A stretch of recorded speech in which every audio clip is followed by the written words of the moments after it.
স্বাগত নিউজ 24 দেশ সংবাদে আপনাদের সঙ্গে আছি আমি তাসনিমে জান্নাত অর্থী।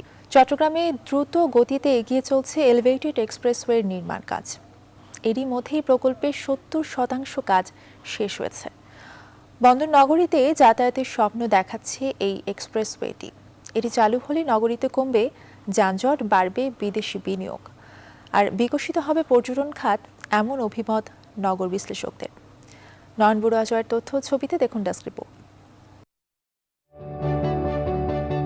২০১৯ সালে ২৪ ফেব্রুয়ারি এলিভেটেড এক্সপ্রেসওয়ের নির্মাণ কাজের উদ্বোধন করেন প্রধানমন্ত্রী শেখ হাসিনা। ১৬ কিলোমিটার দৈর্ঘ্যের ৪ লেনের এই প্রকল্পে র্যাম্প ও লুপ সহ এটির দৈর্ঘ্য প্রায় ২০ কিলোমিটার এবং প্রস্থ ৫৪ ফুট। করোনা ও নানা জটিলতায় কিছুদিন এই নির্মাণ কাজ ধীর গতিতে চললেও বর্তমানে এগিয়ে চলেছে লালখান বাজার পতেঙ্গা এলিভেটেড এক্সপ্রেসওয়ের কাজ। আগ্রাবাদ ও বন্দর এলাকায়ও শুরু হয়েছে নির্মাণ কাজ। এরই মধ্যে এই প্রকল্পের ৭০% কাজ শেষ হয়েছে। অ্যাক্সেস রোড এবং পিসি রোড কাজ শেষ হয়েছে। আমরা বাড়ি বিল্ডিং থেকে দেওয়ানোর পর্যন্ত এই কাজটা আমরা শুরু করে দিচ্ছি। তার মানে আমরা 4টা সেকশনেই কাজটা আরম্ভ করে দিতে পারছি। নগর বিশ্লেষকরা বলছেন, নগরীর লালখান বাজার থেকে বিমানবন্দর বা পতেঙ্গা সৈকতে যেতে এমনিতে সময় লাগে ২ থেকে ২.৫ ঘন্টা। এলিভেটেড এক্সপ্রেসওয়ে চালু হলে সময় লাগবে ২০ থেকে ২৫ মিনিট। এতে নগরীতে যানজট কমার পাশাপাশি বাড়বে বিদেশি বিনিয়োগও। আমাদের টানেল হচ্ছে, আমাদের এলিভেটেড এক্সপ্রেসওয়ে হওয়ার প্ল্যান করছে, আমাদের যে ইকোনমিক জোনগুলো হচ্ছে ব্যাপক বিদেশি বিনিয়োগের একটা আমরা সম্ভাবনা দেখতে পাচ্ছি। বাড়ি বিল্ডিং থেকে পতেঙ্গা পর্যন্ত নির্মাণ কাজ চলমান থাকায় দুর্ভোগ বেড়েছে এই পথের যাত্রী ও চালকদের। তবে এলিভেটেড এক্সপ্রেসওয়ে চালু হলে যাতায়াত ব্যবস্থায় বৈপ্লবিক পরিবর্তন হবে বলে মনে করেন তারা। যানজটটা বেশি হচ্ছে, যার কারণে সময় ২ থেকে ৩ ঘন্টা লাগে, ২ ঘন্টা লাগে। চট্টগ্রামে যানজট নিরসনের একটা সুফল বয়ে আনবে। এই প্রকল্পের ব্যয় ধরা হয়েছে ৩,২৫০ কোটি ৮৩ লাখ টাকা আর বাস্তবায়ন করছে সিডিএ। Desk report news 24।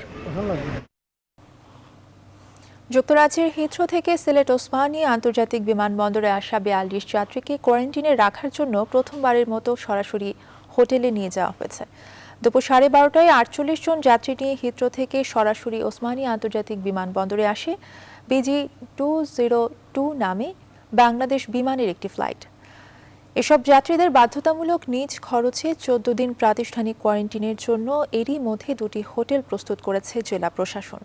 এদিকে দীর্ঘদিন পর দেশে আসলেও করোনা পরিস্থিতিতে স্বজনদের সাথে দেখা করতে পারছে না যুক্তরাজ্য ফেরত যাত্রীরা। এতে কিছুটা ক্ষোভ থাকলেও করোনা সংক্রমণ রোধে সরকারের এই পদক্ষেপকে সাধুবাদ জানিয়েছেন তারা। আমি ১৪ দিনের ভিতরে তো আর দেখতে পারতাম না, আমার বড় কষ্ট লাগে। এমনি তো অতটা দিন পরে দেশে আইয়া লগে লগে পাইলাম না, কি ওটাও দুঃখ। সম্মানিত যাত্রীরা জানেন যে কোয়ারেন্টাইনে যেতে হবে এবং সেই ভিত্তিতেই ওনারা এসছেন। তথাপিও আমাদের আইন শৃঙ্খলা বাহিনীতে উপস্থিত আছেন, জেলা প্রশাসন থেকে ম্যাজিস্ট্রেটও আছেন। বাংলাদেশ ছাত্রলীগের ৭৩তম প্রতিষ্ঠা বার্ষিকী আজ। নানা আয়োজনের মধ্য দিয়ে দেশের বিভিন্ন জেলায় দিবসটি পালন করা হয়েছে। দিবসটি উপলক্ষে বরিশালে দলীয় কার্যালয়ের পাশে স্থাপিত জাতির জনক বঙ্গবন্ধু শেখ মুজিবুর রহমানের প্রতিকৃতিতে শ্রদ্ধা নিবেদন করেন জেলা ও মহানগর ছাত্রলীগের নেতাকর্মীরা। চট্টগ্রামেও দিবসটি নানা আয়োজনে পালন করেছে নেতাকর্মীরা। রংপুরে সকালে দলীয় কার্যালয়ে দলীয় এবং জাতীয় পতাকা উত্তোলন করে জেলা ও মহানগর ছাত্রলীগের নেতাকর্মীরা। পরে বঙ্গবন্ধুর মোড়ালে পুষ্পস্তবক অর্পণ করেন তারা। নোয়াখালীতে র্যালি ও আলোচনা সভা হয়েছে। সকালে বিভিন্ন স্থান থেকে খণ্ড খণ্ড র্যালি জেলা শহর মাইস্তিতে একত্রিত হয়। পরে জেলা আওয়ামী লীগের কার্যালয়ের সামনের প্রধান সড়কে এক সমাবেশ করেন নেতাকর্মীরা। এই সমাবেশে প্রধান অতিথি হিসেবে বক্তব্য রাখেন জেলা আওয়ামী লীগের সাধারণ সম্পাদক ও নোয়াখালী ৪ আসনের সাংসদ একরামুল করিম চৌধুরী। গোপালগঞ্জের টুঙ্গিপাড়ায় জাতির পিতা বঙ্গবন্ধু শেখ মুজিবুর রহমানের সমাধিতে শ্রদ্ধা জানান ছাত্রলীগের নেতাকর্মীরা। এছাড়া কিশোরগঞ্জ, চাঁপাইনবাবগঞ্জ, ঝিনাইদহ, মাগুরা, জামালপুর, নাটোর সহ দেশের বিভিন্ন জেলায় নানা কর্মসূচি পালন করেছে ছাত্রলীগের নেতাকর্মীরা।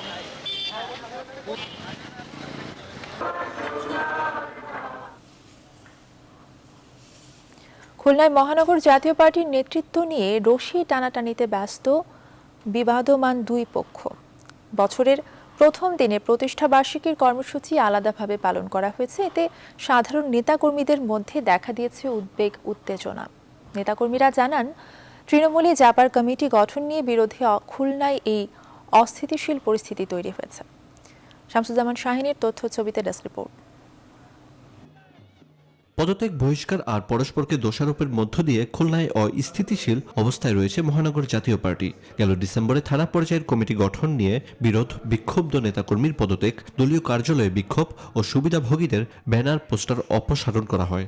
পরে এ ঘটনায় মহানগর আহ্বায়ক অ্যাডভোকেট মঞ্জুরুল আলম সহ 5 জনকে সাংগঠনিক পদ থেকে অব্যাহতি দেওয়া হয়। এরপরই মাঠ পর্যায়ে দুপক্ষে বিভক্ত হয় মহানগর জাপা। গত 1 জানুয়ারি দলের প্রতিষ্ঠা বার্ষিকীতে আলাদা আলাদা কর্মসূচি পালন করে জেলা ও মহানগর জাতীয় পার্টি। পাল্টাপাল্টি কর্মসূচিতে নেতাকর্মীর মধ্যে দেখা দেয় উত্তেজনা। তাদের সঙ্গে ছিল, আমরা যতটুকু জানি, বিভিন্ন দল থেকে ভাড়া করা লোকজন, যে লোকজনগুলি মিছিলের ভিতরে অন্য দলের স্লোগান দিয়েছেন, যা নিয়ে ওই র্যালির ভিতরে তর্ক বিতর্ক হয়েছে। তৃণমূলের সিদ্ধান্ত উপেক্ষা করে থানা কমিটি গঠনের সমালোচনা করেছেন মহানগর সম্মেলন প্রস্তুত কমিটি আহ্বায়ক। কেন্দ্রের নির্দেশ অনুযায়ী করা হয়নি আমার মনে হয় এটা আর কি, কারণ এটা মোশাররফ উচিত ছিল সবসময় যোগাযোগ করে কথা বলে লোক ডেকে করা, কিন্তু তড়িঘড়ি করে করার কারণটা আমি বলতে পারলাম না।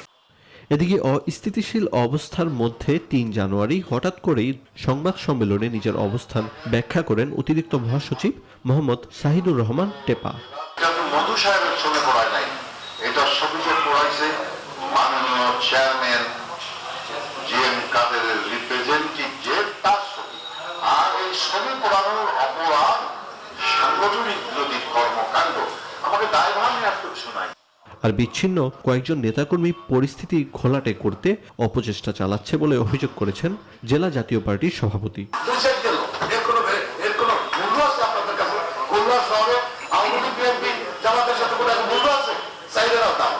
খুলনায় দলীয় বিভেদ কাটিয়ে তৃণমূলে দল শক্তিশালী হবে এমন প্রত্যাশা নেতাকর্মীদের। Desk report, news 24। বরিশালে পুলিশের নির্যাতনে শিক্ষানবিশ আইনজীবী রেজাউলের মৃত্যুর প্রতিবাদে মানববন্ধন করেছে আইনজীবীরা। রেজাউল মাদক কারবারির সাথে জড়িত ছিল, পুলিশের পক্ষ থেকে এমন কথা বলা হলেও তা মানতে রাজি নয় নিহতের পরিবার এবং এলাকাবাসী। এ ঘটনায় জড়িতদের দৃষ্টান্তমূলক শাস্তি চান তারা। রাহাত খানের তথ্য ছবিতে দেখুন ডেস্ক রিপোর্ট। প্রত্যক্ষদর্শীরা জানান, রেজাউলকে ধরার পরপরই নির্যাতন শুরু করে গোয়েন্দা পুলিশের উপপরিদর্শক মহিউদ্দিন। এ সময় তাকে নানাভাবে হুমকি দেওয়া হয়। ওই সময় তার কাছ থেকে কোনো মাদক উদ্ধার করতেও দেখেননি স্থানীয়রা। এইরকম যে কই যে মাদকের কথা কোন এরকম কিছু আমরা দেখি নাই ওর কাছে। তারা বলতেছে যে আমাকে 2জন লোক দাও, আসামি দাও। সে বলছে আমি আসামি পাবো, আমাদের কোনো আসামি নেই। কয় তাহলে তুমি চলো। রাস্তার মাথা নেওয়ার পর কইছে অর্ধের মাদক আছে, ও কোনো মাদকের ব্যবসা করে না। কিন্তু মহিনুদ্দিন এই এলাকা অঞ্চল সবাইরে মনে করেন জ্বালাতন করছে। রেজাউলের স্ত্রীর অভিযোগ, থানায় সুপর্দ করার আগে রেজাউলকে অমানসিক নির্যাতন করা হয়। মারতে মারতে নিয়ে গেছে এখান থেকে, এখানে পুরো এলাকার লোক দেখছে, তার এভাবে মারতে মারতে নিয়ে গেছে। এদিকে সহকর্মীকে পুলিশ নির্যাতন করে হত্যা করেছে দাবি করে অভিযুক্ত পুলিশের বিচার চেয়ে মানববন্ধন করেছে আইনজীবীরা। তাকে বেড়ে ফেলা হতে আমরা এই হত্যার বিচার চাই, সুষ্ঠুভাবে বিচার করুক, এই কারণে আমাদের আজকের এই মানববন্ধন। মৃতের পরিবার সহ স্বজনদের অভিযোগ, তদন্তে একটি কমিটি গঠন করার কথা জানিয়েছেন metropolitan police commissioner Mohammad Shahabuddin.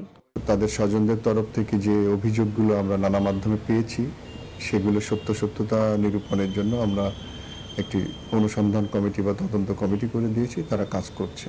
গত 29 ডিসেম্বর রাত 8:30টায় শিক্ষানবিশ আইনজীবী রেজাউল করিমকে নগরীর সাগরদী হামিদ খান সড়ক থেকে ধরে নিয়ে যায় গোয়েন্দা পুলিশের উপপরিদর্শক মহিউদ্দিন। 1 জানুয়ারি রাত 9:30টায় সে কারা হাসপাতালে অসুস্থ হলে তাকে শেরেবাংলা মেডিকেলে ভর্তি করা হয়। 2 জানুয়ারি দিবাগত রাত 12:05 তার মৃত্যু হয়। Desk report, news 24।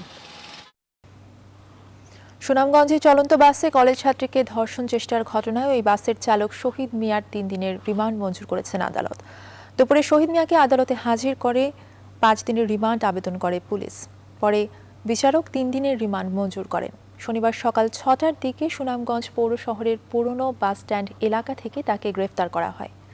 এর আগে গত 27 ডিসেম্বর রাতে ছাতক উপজেলার কামরাঙ্গীর চর গ্রাম থেকে চালকের সহকারী আব্দুর রশিদকে গ্রেফতার করে পুলিশ ব্যুরো অফ ইনভেস্টিগেশন।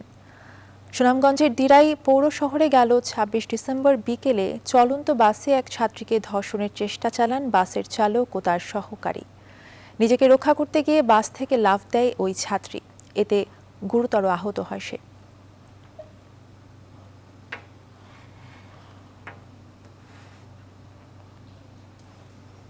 দেশ সংবাদের সময় হলো একটা বিরতির, সঙ্গেই থাকুন। আবারও স্বাগত, আপনারা দেখছেন দেশ সংবাদ।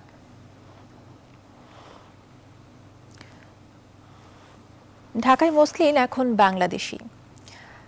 গবেষকদের দীর্ঘ 6 বছরের প্রচেষ্টায় মিলেছে ভৌগোলিক নিদর্শক পণ্যের স্বীকৃতি। গত 28 ডিসেম্বর ঢাকায় মসলিনকে বাংলাদেশের ভৌগোলিক নিদর্শক পণ্য হিসেবে স্বীকৃতি দিয়ে গেজেট প্রকাশ করা হয়েছে। আর শিগগিরই বাংলাদেশে প্রবেশ করতে যাচ্ছে মসলিনের নতুন যুগে। রাজশাহী থেকে আরও জানাচ্ছেন কাজী সাহেব। 1850 সালে লন্ডনে প্রদর্শনের 170 বছর পর বাংলাদেশে বোনা হয়েছে ঐতিহ্যবাহী মসলিন শাড়ি। গবেষকরা 6 বছর চেষ্টায় আবারও মসলিন বুনতে সফল হয়েছেন। প্রধানমন্ত্রীর নির্দেশে ঢাকায় মসলিন তৈরির প্রযুক্তি ও পুনরুদ্ধার নামের প্রকল্পটি 2014 সালে হাতে নেওয়া হয়েছিল।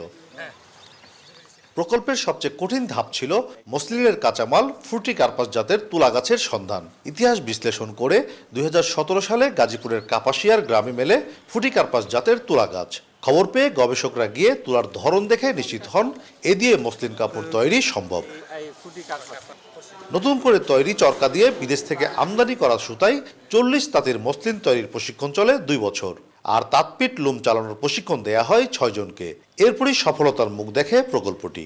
কিছুদিন পরে আমরা জানতে পারলাম যে বেশ কয়েকটা ওখানে এই কটনের গাছ আছে, যেটা আবাদ হয় না কিন্তু মানুষের বাড়ির আশেপাশে আছে। ফুটি কার্পাসের যে মানে লেখচিত্র বা ইতিহাসে যে সাক্ষ্য দেয় সেই রকম কিছু ফিচার আমরা মিলে গেলাম ওই কটনের। তখন থেকে আমরা ওই কটন থেকে আমরা জাম প্লাজম কালেক্ট করি। প্রশিক্ষণ পাওয়া 6 জন তাঁতিকে দিয়ে কুমিল্লার চান্দিনায় 300 থেকে 450 কাউন্টের সুতা বানানো শুরু হয়। সেই সুতায় সোনারগাঁওয়ে বানানো হয় কাপড়। প্রায় 300 বছর পর সেই সুতা দিয়ে তৈরি করা হয় 6টি শাড়ি, যার মধ্যে একটি প্রধানমন্ত্রীকে উপহার হিসেবে দেয়া হয়। পসিবল একটা আমরা মানে স্কেচ তৈরি করেছিলাম কাল্পনিক বিভিন্ন হিস্টোরিক্যাল ডকুমেন্ট থেকে, তার সাথে মিলিয়ে এবং ট্যাক্সোনমিক জেনেটিক স্টাডি করে আমরা একটা জাত ঠিক করলাম এবং সেই জাতটা একটু বেশি করে লাগিয়ে তুলা বানিয়ে আমরা তখন ওই পার্টিকে দিলাম। প্রায় 10 মাস আগে মসলিনের 5টি নমুনা দিয়ে জিআই স্বীকৃতির জন্য আবেদন করে বাংলাদেশ। গত 28 ডিসেম্বর ঢাকায় মসলিনকে বাংলাদেশের ভৌগোলিক নির্দেশক পণ্য হিসেবে স্বীকৃতি দিয়ে গেজেট প্রকাশ হয়। এতে করে মসলিনের উৎপত্তি, বুনন পদ্ধতি ও সুতা বাংলাদেশের বলে আন্তর্জাতিক স্বীকৃতি দেওয়া হয়। অ্যাকচুয়ালি যে মসলিন, ঢাকাই মসলিন, সেটা বাংলাদেশের তুলা ছাড়া হবে না। ক্যারোলাস লিনিয়াস বলে বিখ্যাত একজন সায়েন্টিস্ট 1735 সালে বলে গেছে যে ঢাকার আশপাশে এই ধরনের ফুটি কার্পাস বলে এক ধরনের তুলা, যাকে ট্রি কটন বলা হতো, গসিপিয়াম আরবোরিয়াম, সেই তুলার থেকে ওই মসলিন কাপড় তৈরি হতো। গবেষকরা আশা করছেন সরকারি ও বেসরকারি উদ্যোগে খুব শীঘ্রই দেশের মসলিনের বাণিজ্যিকভাবে উৎপাদন শুরু হবে। এতে করে বাংলাদেশ পা দেবে মসলিনের নতুন অধ্যায়ে। কাজী সাহেদ, নিউজ 24, রাজশাহী। মাদারীপুরে স্কুল ছাত্রী রাবেয়া আক্তার রিয়া ধর্ষণ এবং হত্যা মামলায় 2 জনকে মৃত্যুদণ্ডের আদেশ দিয়েছেন আদালত। দুপুরে আসামিদের উপস্থিতিতে মাদারীপুর নারী এবং শিশু নির্যাতন দমন ট্রাইব্যুনালের বিচারক মোসাম্মদ দিলরুবা সুলতানা এই রায় দেন। কোটবাড়ি শ্রীনদী গ্রামে 2012 সালের 27 নভেম্বর কোচিং শেষে বাড়ি ফেরার পথে রিয়াকে জঙ্গলে নিয়ে ধর্ষণ এবং হত্যা করে ফেলে রেখে যায় দুর্বৃত্তরা। এই ঘটনার পরের দিন নিহতের বাবা গাউস নবতি বাদী হয়ে মাদারীপুর সদর থানায় অজ্ঞাতনামাদের আসামি করে হত্যা মামলা দায়ের করেন। পরে পুলিশ তদন্ত করে একই গ্রামের মাহমুদুল হাসান মধু এবং মিলন মোল্লার সম্পৃক্ততা পায়। পরে তাদের আসামি করে 2013 সালের 3রা ফেব্রুয়ারি আদালতে অভিযোগপত্র দাখিল করে পুলিশ।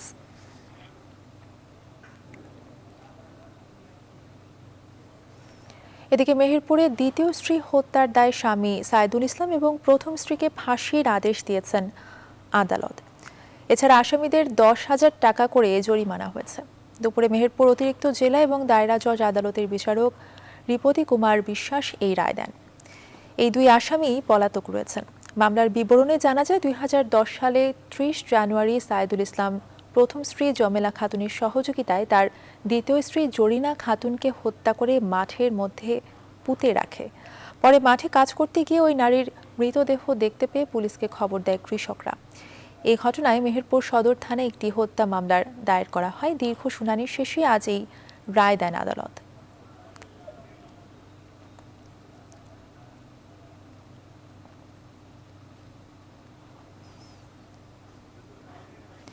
পানি আর মাছ ভর্তি তিস্তার বুকে জেগে উঠেছে ধুধু বালুচর। জমি জেগে উঠলেও সেচের অভাবে ব্যাহত হচ্ছে চাষাবাদ। কেউ দূর থেকে, আবার কেউ ডিজেল চালিত শ্যালো মেশিনের পানি দিয়ে বাঁচিয়ে রেখেছেন ফসল। পানির অভাবে তিস্তা পাড়ে দেখা দিয়েছে কৃষকের মাঝে হাহাকার। রেজাউল করিম মানিকের তথ্য ছবিতে দেখুন ডেস্ক রিপোর্ট। ভারতের সিকিম ও পশ্চিমবঙ্গের উপর দিয়ে প্রবাহিত হওয়ার পর নীলফামারী জেলার কালীগঞ্জ সীমান্ত হয়ে বাংলাদেশে প্রবেশ করেছে ঐতিহাসিক তিস্তা নদী। লালমনিরহাট, নীলফামারী, রংপুর ও গাইবান্ধা জেলার মধ্য দিয়ে প্রবাহিত হয়ে কুড়িগ্রাম জেলার চিলমারী বন্দর হয়ে ব্রহ্মপুত্র নদের সঙ্গে মিশেছে এই নদী। নদীটির দৈর্ঘ্য প্রায় ৩৬৫ কিলোমিটার হলেও বাংলাদেশ অংশে রয়েছে প্রায় ১৩৫ কিলোমিটার। স্থানীয়রা বলছেন, লালমনিরহাট, রংপুর, গাইবান্ধা, কুড়িগ্রাম ও নীলফামারী জেলার ১৩৫ কিলোমিটার তিস্তার অববাহিকায় জীবনযাত্রা, চাষাবাদ ধ্বংস হয়ে যাচ্ছে। জেগে ওঠা চরে মিলছে না চাষাবাদের পানি। আমরা কোনো উন্নতি পাইতেছি না, আমাদের ক্ষয়ক্ষতি হচ্ছে। আমরা খুব আশঙ্কাজনক হয়ে গেছে এই পানি বগর।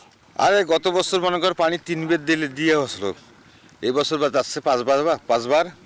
তিস্তা ব্যারেজ পয়েন্ট পানি কিছুটা থাকলেও উজান ও ভাটির তিস্তা রেল সেতু, তিস্তা সড়ক সেতু যেন প্রহসনমূলকভাবে দাঁড়িয়ে রয়েছে ধুধু বালুচরের বুকে। ঢেউহীন তিস্তায় রয়েছে শুধু বালুকণা। জেগে উঠেছে ছোট বড় ৩৪২টি চর। আর এসব চরে প্রতি বছর চাষাবাদ করে থাকেন তিস্তা অববাহিকার লক্ষাধিক চাষি। কিন্তু শুষ্ক মৌসুম আসার আগেই পানি শূন্যতায় আবাদ নিয়ে চরম বেকায়দায় পড়ছেন চাষিরা। তবে বরাবরের মতো তিস্তা খনন ও সেচ পরিধি বাড়ানোর মহাপরিকল্পনার কথা জানিয়েছেন রংপুর পানি উন্নয়ন বোর্ডের নির্বাহী প্রকৌশলী।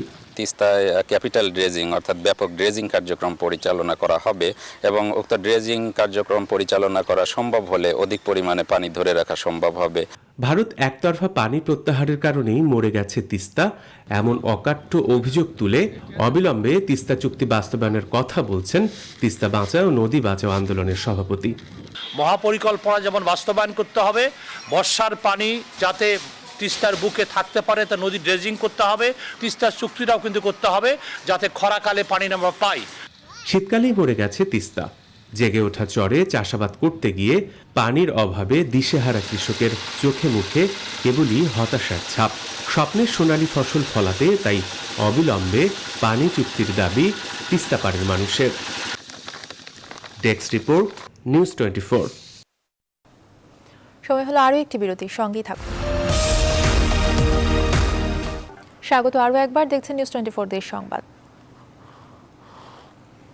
হাইকোর্টের নির্দেশে চট্টগ্রামের রাউজানে অবৈধ 52টি ইটভাটা উচ্ছেদ অভিযান শুরু করেছে পরিবেশ অধিদপ্তর এবং জেলা প্রশাসন। সকাল থেকে পরিবেশ অধিদপ্তরের পরিচালক মোয়াজ্জিম এবং নুরুল্লাহ নুরির নেতৃত্বে এই অভিযানে অংশ নেন জেলা প্রশাসন, পুলিশ ও র্যাব। এ সময় পরিবেশ অধিদপ্তরের উপপরিচালক জমির উদ্দিন জানান, প্রথম দিনে 5টি ইটভাটা উচ্ছেদ করা হলেও পর্যায়ক্রমে সব অবৈধ ইটভাটা উচ্ছেদ করা হবে।